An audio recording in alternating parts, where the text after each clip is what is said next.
Today we're reaching into the Apple Gazette vault to find the top 5 Apple commercials of all time. We're going to show you how to deck out your desktop from head to toe in Indiana Jones, just in time for the Kingdom of the Crystal Skull, viewer email, and more right here on AGTV.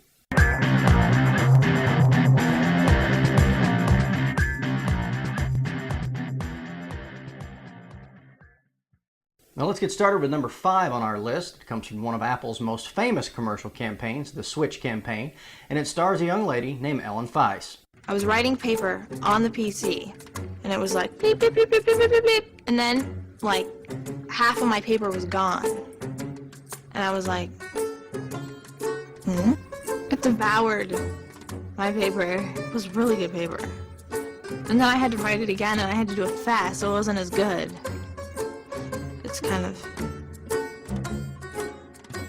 a bummer. I'm Ellen Feist, and I'm a student. Now, number 4 on our list is a controversial position because many people believe this to be the greatest ad that Apple has ever produced. Today we celebrate the first glorious anniversary of the information purification directives. We have created, for the first time in all history, a garden of pure ideology, where each worker may bloom, secure from the pests, obeying contradictory thoughts. Our unification of thoughts is more powerful a weapon than any fleet or army on earth.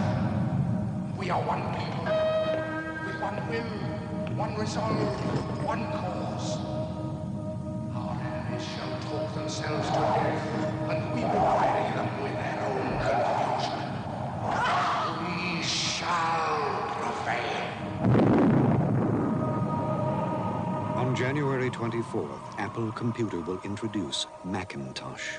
And you'll see why 1984 won't be like 1984. Number 3 on our list is an often overlooked Apple ad that really expresses the feelings of Mac users during the launch of Windows 95 by Microsoft. I'm really sorry, folks. The presentation should be running.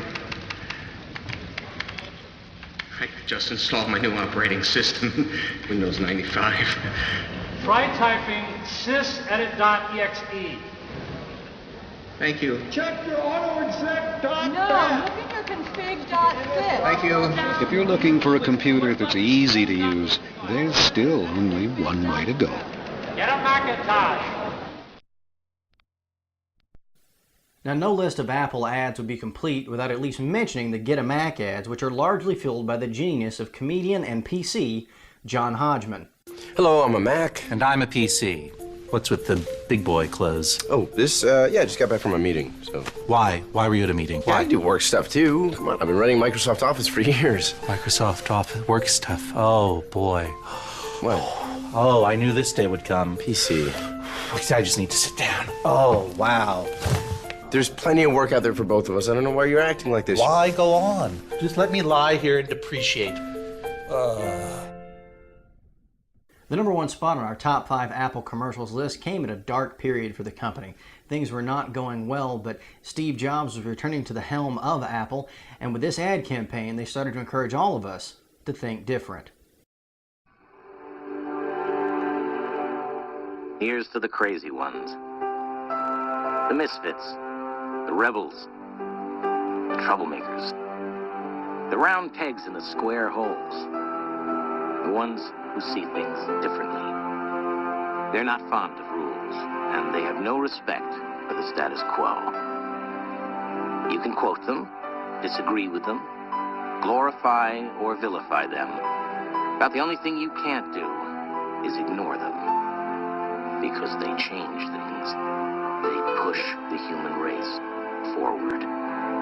And while some may see them as the crazy ones, we see genius. Because the people who are crazy enough to think they can change the world are the ones who do.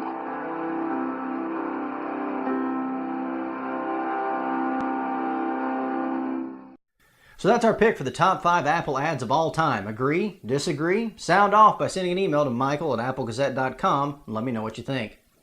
Indiana Jones and the Kingdom of the Crystal Skull hit the theaters and ruled the box office this weekend. If you want, you can bring the adventure of Indiana Jones home to your desktop thanks to the guys at the Icon Factory. They've produced an amazing set of icons for all 4 Indiana Jones films. Now, as of the time I recorded this, only the first 3 were available at iconfactory.com/Indiana Jones, but eventually the Kingdom of the Crystal Skull will be available as well, and you can put all of those on your desktop regardless of whether you use a Mac or a PC. They come in the iContainer format, which is compatible with the Icon Factory's really popular Candy Bar software that makes switching out your icons incredibly easy on your Mac, or you can find them in standard Mac format or also in a format for Windows. Now, in addition to that, you can also find a desktop wallpaper called Indie Desktop or Indie's Desk that is a perfect complement to these icons and creates a really beautiful looking desktop experience for any of you Indiana Jones fans who just can't get enough of everybody's favorite archaeologist.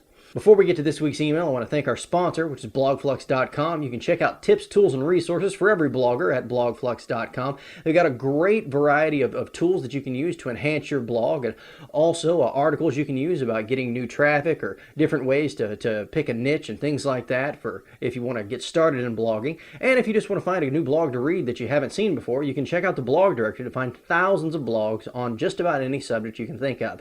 You can find all of it at blogflux.com. Now, today's email comes from Carl in New Mexico, who writes, I've recently purchased a USB video game controller to play emulated games on my Mac, but I can't seem to get it to work. Is there any software out there I can use to fix it?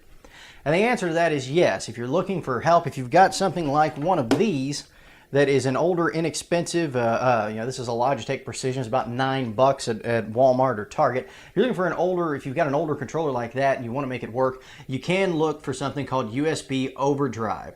Now, the software is not free. It costs $20, and it is available for OS X and OS 9, although I doubt there's many of you running OS 9 out there, but if you are, you can get it. Like I said, it runs $20. There is a free trial. It is the only thing that I've found that I could use to work on something like that, one of these older controllers, and make it function properly, but it did work very well. You're just gonna have to decide if you want to spend $20 to make that happen or not, but it is available to you. That's going to do it for this week's edition of AGTV. Thank you guys for watching and for reviewing the show in iTunes and the various things you've done to help promote everything. It is available right now in iTunes. It was not available last week. If you'd like to check it out, you can just go and search for AGTV. You can find both the standard definition and the high definition feed. Now, if you want, you can send me an email at michael@applegazette.com. We're going to read an email every week on the show, plus anything you want to talk about. We have applegazette.com, which of course is our blog. It is updated throughout the week with all the latest Apple news and info, and the daily audio show as well, which is called Apple Gazette Daily. If you've got any questions about any of that stuff, feel free to send me an email and we'll be glad to talk about it. You can also follow me on Twitter if you'd like at twitter.com/AG_Michael. Thanks for watching. See you guys next week.